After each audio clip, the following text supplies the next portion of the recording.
So we are discussing about the antigen and antibody, how they are closely fit. So whenever antigen and antibody are closely fit, then naturally the strength of the binding will be great.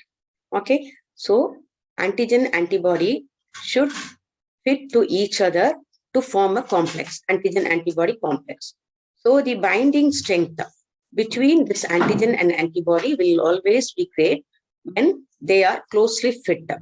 So we can understand that the binding strength will be low when they are little apart or when they are not close to each other. So this is understandable. So antigen antibody, when they are closely fit, the strength of the binding will be great. On the other hand, when they are apart, the binding strength will be low. And we'll discuss now. Already I said there are bonds which are present and to hold the antigen and antibody together. So these bonds are non-covalent in nature. The bonds which hold antigen and antibody on the binding sites are called covalent bonds, non-covalent bonds. They are non-covalent in nature. So there are different types of non-covalent bonds. They may be hydrogen bonds, electrostatic bonds, van der Waals forces, and hydrophobic bonds. So these are the different types of non-covalent bonds which hold antigen and antibody together.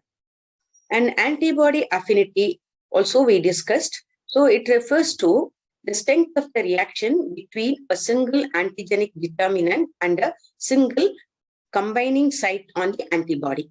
So there are specific areas on the antigen and also on the antibody. So these areas are the area which is on the antigen, a specific site which binds with the antibody is called antigenic determinant. So the antibody affinity, it refers to the strength of the reaction between a single antigenic determinant. So this combining site on the antigen, it is called as epitope. So epitope is the specific area or the combining site on the antigen. So, and also it is the active part. This is all what we learned already. So this is the active part.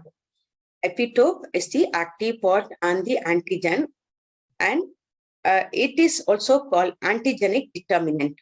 Likewise, on the antibody also, there is a specific area which is the active part of the antibody which can recognize antigen, which is called as paratope. Okay, so it is the site to which antigen binds with the antibody. We'll discuss now what are the applications of antigen-antibody reaction. So we discussed so far about different types of antigen-antibody reactions. We'll discuss now what are the applications of how far they are useful. Mostly these reactions between antigen and antibody are very much useful in medical field. First one, these reactions are useful to determine blood group and very much useful when blood transfusion occurs.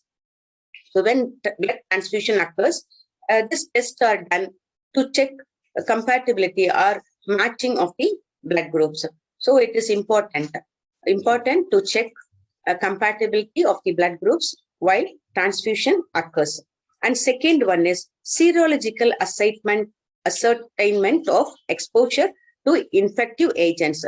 That is, serological ascertainment means it's a test, testing the serum of the blood. It's a liquid part of the blood serum. So it is to test how much is the infection, how much or how great is the infection. So it is called a serological ascertainment. And next one, it is very much useful. Antigen-antibody reaction is useful to develop immunoassays. Immunoassays means it's also a kind of test, blood test.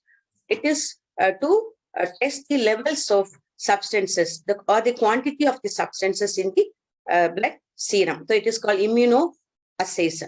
And next one, it is to detect presence or absence of protein in serum. So the quantity of protein in serum, in our blood serum, it is very much useful to understand how much is the immunity in our body. So this is another application. And last one, and this reaction is useful to determine characteristics of immunodeficiency diseases. So these are the applications of antigen-antibody reactions. So this is about what are antigen-antibody interactions and what are the bonds that hold antigen and antibody. And we also discussed what are the applications of antigen and antibody reactions.